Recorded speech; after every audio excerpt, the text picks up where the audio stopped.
నమస్తే, నేను చెవుల కృష్ణాంజనేయులు. ఆంధ్రప్రదేశ్లో ఎప్పుడైనా ఎన్నికల నోటిఫికేషన్ వచ్చేటువంటి పరిస్థితులు వచ్చాయి.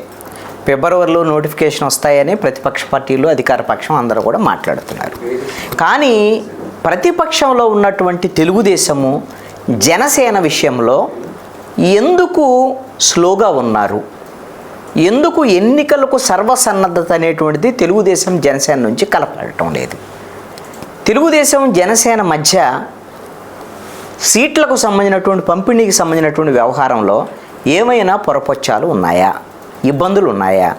ఈ పొత్తుకు సంబంధించినటువంటి అంశంలో ఏమైనా సరే ఆటంకాలు, అవరోధాలు ఉన్నాయా అనేటువంటి అనుమానం కలిగేటువంటి విధంగా ఉంది. ఎందుకు అనంటే తెలుగుదేశం జనసేన పొత్తు పెట్టుకున్నాయి. అది కూడా చంద్రబాబు నాయుడు రాజమండ్రి జైల్లో ఉన్నటువంటి నేపథ్యంలో పవన్ కళ్యాణ్ రాజమండ్రి జైలుకి వెళ్ళి బయటికి వచ్చిన వెంటనే తెలుగుదేశం జనసేన పొత్తు ఉంటాయి అనేటువంటి ప్రకటన చేశారు. తెలుగుదేశం కూడా హర్షాతిరేకాలు వ్యక్తం చేసింది. జనసేన మాతో కలిస్తే ఇక తిరుగుండదు, వైఎస్ఆర్ కాంగ్రెస్ పార్టీని ఓడించవచ్చు అనేటువంటిది ఒక ఉత్తేజం తెలుగుదేశం పార్టీలో కూడా వచ్చింది. అంతకుముందు కొంచెం తెలుగుదేశం పార్టీలో క్యాడర్లో ఒక అధైర్యము, నిరుత్సాహము, ఇవన్నీ కూడా ఇబ్బందికరమైనటువంటి పరిస్థితులు ఉన్నాయి. అయితే ఎప్పుడైతే జనసేన కలిసిందో, జనసేన క్యాడరు, అదేవిధంగా అనుభవం ఉన్నటువంటి చంద్రబాబు నాయుడు నాయకత్వం, 40% ఓట్లుగా ఉన్నటువంటి తెలుగుదేశం, ఇద్దరు కలిస్తే వైఎస్ఆర్ కాంగ్రెస్ పార్టీని ఎదుర్కోవచ్చు అనేటువంటి ఒక ధైర్యంతో ముందుకు వెళ్ళొచ్చు అనేటువంటి దాని మీద అనుకున్నారు. చంద్రబాబు నాయుడికి బెయిల్ వచ్చింది. ఆ బెయిల్ మీద బయటకు వచ్చిన తర్వాత చంద్రబాబు నాయుడు ఇక పూర్తి స్థాయిలో ఇద్దరు కలిసి ఈ ప్రభుత్వ ప్రజా వ్యతిరేక విధానాల మీద పోరాటం చేస్తారు అనేటువంటి దాని మీద చూశారు. అయితే చంద్రబాబు నాయుడు, పవన్ కళ్యాణ్ ఇప్పటికే మన సంక్రాంతి రోజు కూడా, భోగి రోజు, అదేవిధంగా భోగి ముందు రోజు కలిశారు. అనేక సందర్భాలు ఇప్పుడు 3-4 సార్లు చంద్రబాబు నాయుడు, పవన్ కళ్యాణ్ కలిశారు. అదేవిధంగా నారా లోకేష్, నాదెండ్ల మనోహర్, వీళ్ళందరూ కలవటం అనేటువంటిది జరుగుతుంది. నియోజకవర్గాల వారీగా కూడా సమావేశాలు జరుగుతున్నాయి. 175 అసెంబ్లీ నియోజకవర్గాల్లో కూడా 2 తెలుగుదేశము, అదేవిధంగా జనసేనకు సంబంధించినటువంటి కేడర్ సమావేశాల వరకు కూడా జరిగాయి. అయితే ఎందుకు ముందుకెళ్ళలేకపోతున్నారు? దీనికి కారణం ఏమిటి? దీనికి పొత్తుకు సంబంధించినటువంటి అంశాల్లో, సీట్లకు సంబంధించినటువంటి అంశంలో ఎందుకు ప్రకటనలు రావట్లేదు? కనీసంగా ఇబ్బందులు లేనటువంటి స్థానాల వరకైనా సరే తెలుగుదేశం పార్టీకి సంబంధించినటువంటి కొన్ని సీట్లు, అదేవిధంగా జనసేనకు సంబంధించినటువంటి కొన్ని సీట్లకు సంబంధించినటువంటి ప్రకటన జనవరి నెలలో వస్తుంది అని చెప్పేసి తెలుగుదేశం శ్రేణులు, జనసేన శ్రేణులు అందరూ కూడా ఆశించారు. ఒకవైపున అధికార పక్షం ఇప్పటికీ 4 లిస్టులను ముఖ్యమంత్రి జగన్మోహన్ రెడ్డి తయారు చేసుకొని ఒక 50 మంది ఎమ్మెల్యేలకు సంబంధించి, ఒక 9 మంది వరకు ఎంపీలకు సంబంధించి ఈ నియోజకవర్గాల్లో, అసెంబ్లీ నియోజకవర్గాల్లో ఒక చోట నుంచి ఇంకో చోటకు మార్చడం, కొత్త ముఖాలను తీసుకురావటం, ఎమ్మెల్యేలను ఎంపీలుగా మార్చడం, ఎంపీలని ఎమ్మెల్యేలుగా పోటీ చేయించేటువంటి ప్రయత్నం చేయడం, ఇవన్నీ కూడా చేస్తున్నాం. ఒక రకమైనటువంటి కసరత్తు అధికార వైఎస్ఆర్ కాంగ్రెస్ పార్టీ నుంచి జరుగుతోంది. ఈ నెల 25వ తేదీ నుంచో 27వ తేదీ నుంచో ఉత్తరాంధ్ర నుంచి ముఖ్యమంత్రి జగన్మోహన్ రెడ్డి ఎన్నికల ప్రచారానికి కూడా వెళ్ళిపోబోతున్నాడు. బహుశా జనవరి నెలాఖరికల్లా 175 అసెంబ్లీ నియోజకవర్గాలు, 25 పార్లమెంటు అభ్యర్థులను కూడా ప్రకటించేటువంటి పక్కా ప్రణాళికతో జగన్మోహన్ రెడ్డి ఉన్నారు. సరే, ముందస్తుగా వీళ్ళందరినీ ప్రకటించినందువల్ల వెంటనే గెలిచిపోతాడనేటువంటిది ఎవరో అపోహలు పడాల్సినటువంటి అవసరం అయితే లేదు. కానీ ఎన్నికలు తక్కువ సమయం ఉన్నటువంటి నేపథ్యంలో ప్రతిపక్ష పార్టీలు సర్వసన్నద్ధత లేకపోవటం వల్ల ఇది ప్రతిపక్షాలకి కొంత ఇబ్బందికరమైనటువంటి పరిస్థితికి మారేటువంటి అవకాశం ఉండొచ్చు అనేటువంటి చర్చ జరుగుతుంది. మరి ఈ అవరోధాలు ఏమై ఉండొచ్చు? ఒకటి ఏమిటి అనంటే, జనసేన 60 నుంచి 70 సీట్లను అడుగుతుంది అనేటువంటి దాని మీద తెలుగుదేశం పార్టీకి సంబంధించిన ఒక 4-5 ఎంపీ స్థానాలు అడుగుతుంది అనేటువంటి దాని మీద పవన్ కళ్యాణ్ మిగతా నాయకులందరితో కూడా చర్చలు జరిపి ఈ విధమైనటువంటి నిర్ణయానికి వచ్చారు అనేటువంటి దాని మీద ఒక చర్చ బయట నడుస్తున్నటువంటి అంశం. అది ఎంతవరకు నిజమో ఏమిటి అనేటువంటిది జనసేన వాళ్ళు చెప్పాలి.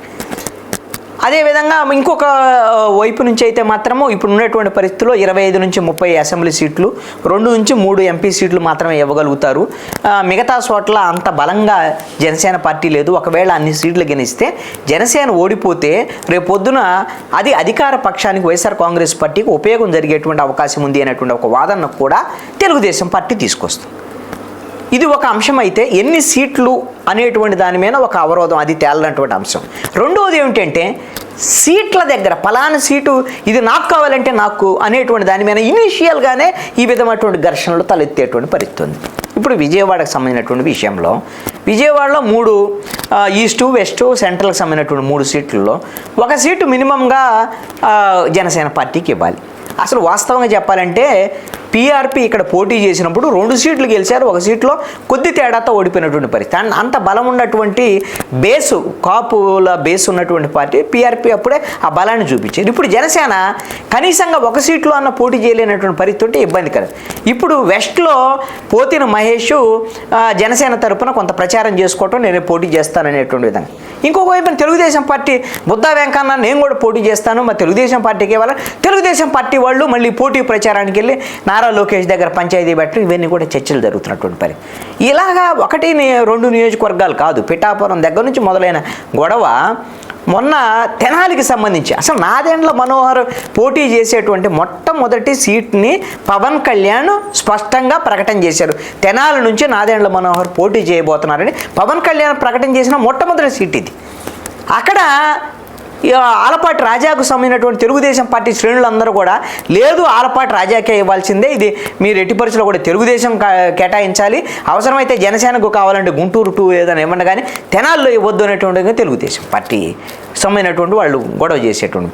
ఇలాగా చాలా నియోజకవర్గాల్లో ఈ విధమైనటువంటి పోటీ ఉన్నటువంటి పరిస్థితి, ఈ సీట్లకు సంబంధించినటువంటి అంశం కూడా కొంత అవరోధంగా మారేటువంటి పరిస్థితి ఉన్నట్టుగా ఉంది.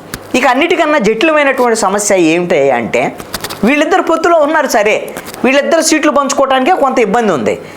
అసలు వీళ్ళిద్దరు సీట్లు పంచుకొని ఇది నీ సీటు నా సీటు, ఇన్ని సీట్లు మీ ఇన్ని సీట్లు మా ఆయన తెలుగుదేశం జనసేన అనుకోవాలి అని అంటే మరి బీజేపీ పొత్తులోకి వస్తుందా రాదా?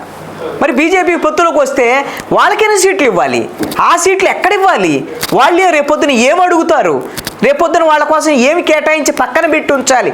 ఇది కదా చాలా కీలకమైనటువంటి పెద్ద అవరోధంగా ఇది ఒక స్పీడ్ బ్రేకర్ లాగా తెలుగుదేశం జనసేనకు ఇబ్బందికరమైనటువంటి పరిస్థితి. వాళ్ళేమో ఇప్పుడు తెలుగుదేశం ఏముంటుంది, ఏమో ఇస్తారు, ఒక 10-12 బీజేపీకి అసెంబ్లీ ఇచ్చేసి అవసరం అనుకుంటే ఒక 4-5 ఎంపీ సీట్లు అడుగుతారేమో అనేటువంటి చర్చ ఒకవైపు నుంచి జరుగుతుంటే బీజేపీ వాళ్ళు విష్ణువర్ధన్ రెడ్డి లాంటి వాళ్ళు మాకు 75 అసెంబ్లీ నియోజకవర్గాలు కావాలి, మాకు 12 పార్లమెంట్లు కావాలి, మేమేం తక్కువేం కాదు, మేమే ప్రభుత్వాన్ని అసలు గెలుపుకోవటం నిర్ణయించేది మేమే అని బీజేపీ తరఫున మాట్లాడేవాళ్ళు. దీంతో ఒక గందరగోళం ఏర్పడింది. అవసరమైతే ఇంకొక గందరగోళం ఏమిటి అని అంటే బీజేపీ రాష్ట్ర కమిటీ మొత్తం రాష్ట్రంలో ఉండేటువంటి వాళ్ళ నాయకులందరికీ పిలిపించింది. ఏమిటి, మీరు అసలు అసెంబ్లీకి ఎవరైతే పోటీ చేస్తూ ఉంటారు 175 అసెంబ్లీ నియోజకవర్గాలు, 25 పార్లమెంట్లు, మీరు అప్లికేషన్ పెట్టండి, మనం అవసరమైతే ఒంటరిగా పోటీ చేద్దాం అని చెప్పేసి వాళ్ళు బహిరంగ ప్రకటన చేసి అప్లికేషన్లు కూడా తీసుకొని మొత్తం రెడీ అయిపోతున్నటువంటి పరిస్థితి ఉంది. అంటే మరి ఈ తెలుగుదేశం జనసేన పరిస్థితి ఏంటి, అసలు పొత్తులో ఉండదా బీజేపీ అనేటువంటి ఆందోళన ఈ రోజున నెలకొన్నది. వాళ్ళ కోసం ఎదురు చూడాలా వద్దా? అదేవిధంగా బీజేపీ వాళ్ళు ఈ మొత్తం అప్లికేషన్లు పెట్టేటప్పుడు కామన్గా ఈ అప్లికేషన్లు పెట్టినటువంటి వాళ్ళందరూ కూడా అధిష్టానానికి తెలియజేసినటువంటి అంశం ఏమిటంటే మనం పొత్తులోకి వెళ్ళటం వల్ల ఎవరో ఒకళ్ళు కొన్ని సీట్లు ఇస్తారు, ఆ సీట్లో మనం పోటీ చేస్తాం, ఎన్నో కొన్ని గెలుచుకుంటాం, దీనివల్ల వచ్చే ఉపయోగం ఏంది? కానీ కమలం గుర్తు అనేటువంటి బీజేపీ గుర్తు రాష్ట్ర వ్యాప్తంగా ఉండేటువంటి ప్రజలందరికీ అసలు బీజేపీ అనేటువంటి దాని మీద అసలు జనానికే తెలియటం లేదు. మనం ఎప్పుడు ఇంకెదిగేది పార్టీ తరపున. కాబట్టి కమలం గుర్తు 175 అసెంబ్లీ నియోజకవర్గాలు, 25 పార్లమెంట్లో ఎన్ని గెలిచాము లేదనే అసలు జనంలోకి పంపించండి మీరు అనేటువంటి దాన్ని బలంగా కేంద్ర నాయకత్వానికి రాష్ట్ర నాయకత్వానికి ఈ అభ్యర్థులు కామన్గా రాసినటువంటి పాయింట్లో అది రాశారు. అయితే ఇప్పుడు ఒంటరిగా వెళ్ళటం వల్ల రేపొద్దున భవిష్యత్తు అన్న ఉంటుంది, కేంద్రంలో అధికారంలోకి వస్తాం కదా, దాని ద్వారాగా ఆంధ్రప్రదేశ్లో కూడా మనం ఎదగొచ్చు అనేటువంటి ప్రయత్నం అయితే ఒక ఆలోచన కూడా చేస్తున్నారు. అదే క్రమంలో అసలు ఇక్కడ మొత్తం దక్షిణ భారతదేశంలో మనం సీట్లు పెంచుకోవాలనుకుంటున్నాం. 129 పార్లమెంటు స్థానాలు ఉంటే 5 రాష్ట్రాల్లో దక్షిణ భారతదేశంలో ఈ రోజున బీజేపీకి ఉన్నది 29. కర్ణాటకలో 25 ఉంటే 4 తెలంగాణలో ఉన్నాయి. ఇంకా మిగతా రాష్ట్రాల్లో ఆంధ్రప్రదేశ్లో 0, తమిళనాడు 0, అదేవిధంగా కేరళ 0 ఉన్నటువంటి పరిస్థితి. ఈ నేపథ్యంలో ఇప్పుడు ఉత్తర భారతదేశంలో ఎన్నో కొన్ని సీట్లు తగ్గుతున్నటువంటి నేపథ్యంలో దక్షిణ భారతదేశంలో పెంచుకోవాలి అంటే ఆంధ్రప్రదేశ్లో కూడా ఎన్నో కొన్ని పార్లమెంట్ సీట్లు తెచ్చుకోవాలి అంటే తెలుగుదేశం జనసేనతో పొత్తులోకి వెళ్ళటం మార్గం అనేటువంటి వాదన చేసేటువంటి వాళ్ళు కూడా కొంతమంది బీజేపీలో ఉన్నారు. ఇవన్నీ ఎప్పుడు తేల్చాలి ఏమిటి అని వాళ్ళేమో అయోధ్య రామ మందిరానికి సంబంధించినటువంటి దాంట్లో రేపు రామ మందిరానికి సంబంధించినటువంటి మొత్తం ప్రాణప్రతిష్ఠ కార్యక్రమం వ్యవహారం దీంట్లో ఉన్నారు. మరి 25 తర్వాత ఏమైనా తేలుస్తారా లేదనేటువంటిది ఒక చర్చ అయితే, బీజేపీలో ఒక పెద్ద చర్చ జరుగుతుంది. ఒక నినాదం బయటకు వచ్చింది. అదేంటి అని అంటే ఈ నెల అంటే జనవరి నెలాఖరు లోపులో బీజేపీ బాంబు లాంటి వార్త ఆంధ్రప్రదేశ్ రాజకీయాల్లో పేల్చబోతుంది అనేటువంటిది బీజేపీ నాయకులు చెప్పారు. మరి ఈ బాంబు లాంటి వార్త ఏంది? తెలుగుదేశం జనసేనతో పొత్తున్నారు అంటే అదేం పెద్ద బాంబు లాంటి వార్త కాదు. పొత్తు లేదని ఏమైనా ప్రకటిస్తారా అనేటువంటి అనుమానాలు కలిగేటువంటి విధంగా ఈ రోజున ఉన్నటువంటి పరిస్థితి. ఇది ఒక పెద్ద అవరోధంగా ఈ ప్రతిపక్ష పార్టీలకు సంబంధించినటువంటి తెలుగుదేశం జనసేనకు సంబంధించినటువంటి సీట్ల విషయంలో ఈ విధమైనటువంటి పెద్ద అవరోధంగా ఉంది. అన్నిటికీ మించి తెలుగుదేశం జనసేన ఆల్రెడీ పొత్తులో ఉండి ఎన్నికలకు వెళ్ళిపోతుంది, దాని గురించి ఇబ్బంది లేదు. కానీ అనుమానాలు ఎక్కడొస్తున్నాయి అంటే జనసేనని పవన్ కళ్యాణ్ని సపోర్ట్ చేసేటువంటి కాపు సంఘాలు కానివ్వండి, కాపు యువత కానివ్వండి, వీళ్ళందరూ కూడా అందరూ కోరుకునేది ఏమిటంటే పవన్ కళ్యాణ్ ఒకవేళ 5 ఏళ్లలో 2.5 సంవత్సరాలన్నా ముఖ్యమంత్రి కావాలి, మాకు ఎంతో కొంత పవర్ షేరింగ్ కావాలి, ఇవన్నీ అంశాలను కోరుకుంటున్నారు. అదేవిధంగా గౌరవప్రదమైనటువంటి సీట్లు కూడా జనసేన కావాలి తెలుగుదేశం పార్టీ నుంచి అని కోరుకుంటున్నారు వీళ్ళందరూ. ఒకవేళ రేపొద్దున ఏమైనా తక్కువ సీట్లను తెలుగుదేశం జనసేనకు ప్రకటిస్తే జనసేన వెనకాల ఉండేటువంటి జన సైనికులే ఏమైనా నిరుత్సాహానికి గురయ్యి రేపొద్దున జనసేనకి ఎక్కడైనా వాళ్ళ అభ్యర్థులు ఓట్లు వేసుకుంటారు. జనసేనతో పొత్తులో ఉండేటువంటి తెలుగుదేశంకి ఏమైనా ఓట్లు వేయనటువంటి పరిస్థితి ఉంటే మాత్రం పొత్తు ఉన్నా ప్రయోజనం లేకుండా నష్టం జరిగేటువంటి పరిస్థితి ఉంటుంది, ఓటుగిన ట్రాన్స్ఫర్ కాకపోతే అనేటువంటి ఆందోళన కూడా ఉంది. అందుకనే ముందస్తుగా ఇప్పుడే ఈ సీట్లు వీటి మీద ప్రకటనలు చేస్తే ఇబ్బంది అవుతుంది అనేటువంటి ఒక ఆందోళన కూడా ఒకవైపు నుంచి కనపడుతుంది. అందుకనే జాప్యం జరుగుతుంది అనేటువంటిది కూడా ఉంది. అదేవిధంగా సీట్లకు సంబంధించినటువంటి ప్రకటన చేస్తే వీళ్ళేమన్నా అసంతృప్తితో కొంతమంది మళ్ళీ వైఎస్ఆర్ కాంగ్రెస్ పార్టీ గాలం వేసేమన్నా లాగుతుందా అనేటువంటి ఆందోళన కూడా ఇంకొక వైపు ఉంది. ఇవన్నిటి మీద తెలుగుదేశం జనసేన ఈ పార్టీ నేతలు అదేవిధంగా వాళ్ళ కార్యకర్తలు ఆకాంక్షించినట్టుగా అంత స్పీడ్గా ముందుకు వెళ్ళలేకపోవటం అనేటువంటిది మాత్రం కొంత ఎన్నికల ముంగిట కొంత అవరోధంగా ఉంది. ఇది ప్రతిపక్షాలకి కొంత ఇబ్బందికరమైనటువంటి పరిస్థితి కూడా తలెత్తుతుంది. మరి ఎప్పుడు కనీసమైనటువంటి సీట్ల ప్రకటన ఏమిటి చేస్తారు అనేటువంటి చూడాలి. కానీ ఒక ఫస్ట్ లిస్టు ఇద్దరికీ అవరోధం లేని చోట ఏకగ్రీవంగా వీళ్ళే పోటీ చేసేటువంటి స్థానాలు ఉండే చోట చేస్తే అది ఇప్పుడు 175లో 20-25 దగ్గర నుంచి మొదలుపెట్టి ఆ విధమైనటువంటి ప్రకటనలు చేస్తే కొంతలో కొంత ఉత్తేజం వచ్చేదానికి అవకాశం ఉంది. ఒకవైపున వైసీపీ ఏమో ఈ అభ్యర్థుల చేర్పులు మార్పుతో దూసుకెళ్తుంటే ప్రతిపక్షాలు అభ్యర్థుల అంశం మీద మాట్లాడకపోవడం అనేటువంటిది కొంత మైనస్గా కనపడుతుంది.